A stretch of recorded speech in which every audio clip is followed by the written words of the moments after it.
Qulançar toxumlarımızı gətirdik. Əvvəlcədən seçmişik, təmizləyib yığmışıq. Qardaşlarımız buna quşqonmaz deyir. Avropalılarda sparja. Bizdə isə hər bölgənin öz adı var. Bizdə qulançar gedir. Toxumu hazır. Şimdi bu toxumlar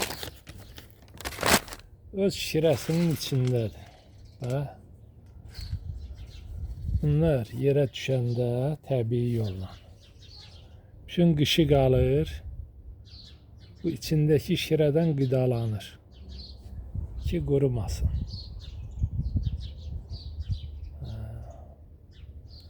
Və bu vəziyyətdədir.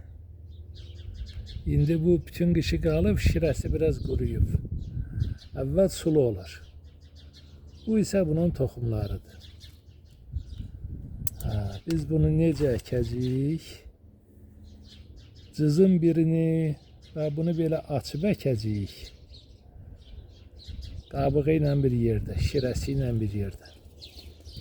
Çünki birinci dəfədir, görək nə göstərir. O birisi cızı isə. Bunu açacağıq. Toxumların götürüb belə toxumların səpəcəyik. Görək hansının nəticəsi daha yaxşı olur. Yəni bu şirədən mənim qənaətimlə bu qidalanır. Ola bilsin ki bu toxum hələ də bu şirədən qidalansın. Burada 3-5 ədəd toxum olur.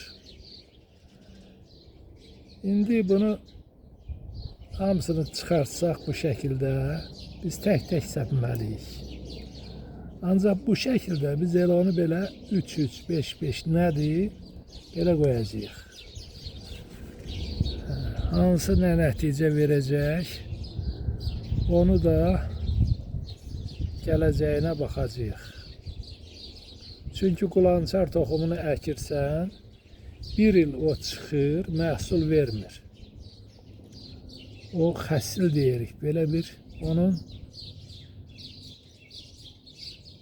kolu qalxır, ancaq meyvəsi olmur. Qulançar əmələ gəlmir. İkinci ildə əmələ gəlir.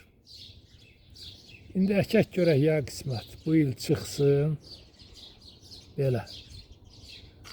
Təmizləyək ki. Gələnlə baxarıq, görək nə göstərir.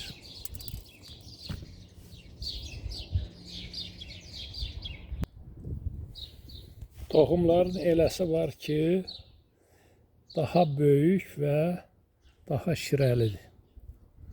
Görünür ki, qulançarın bitdiyi yerdən asılıdır. Ancaq elə toxumlar var ki, zəifdir və içində bəzən qalmayıb. Çox zəifdir, çürümə gedib. Görürsünüz, bunlar qüvvətlidir. Çox qüvvətli toxumlardır. O zəifləri biz əkmirik, onları atırıq. Çünki onlar çürüyüb, onları atmanın bir mənası, saxlamanın bir mənası yoxdur. Bax, bunlar yaxşıdır. Belə qaralanları var. Qırıb içinə baxırıq. Bax, görürsünüz, bu xarabdır. Bunu istər-istəməz atmalıyıq.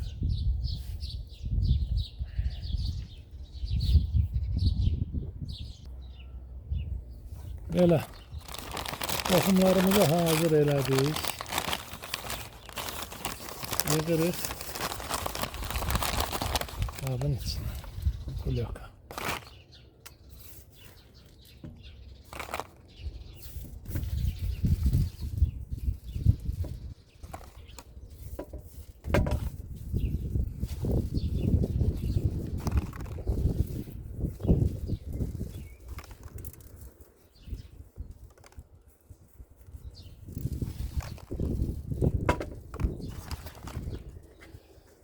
Öyle, tamam, indi gedək əkməyə.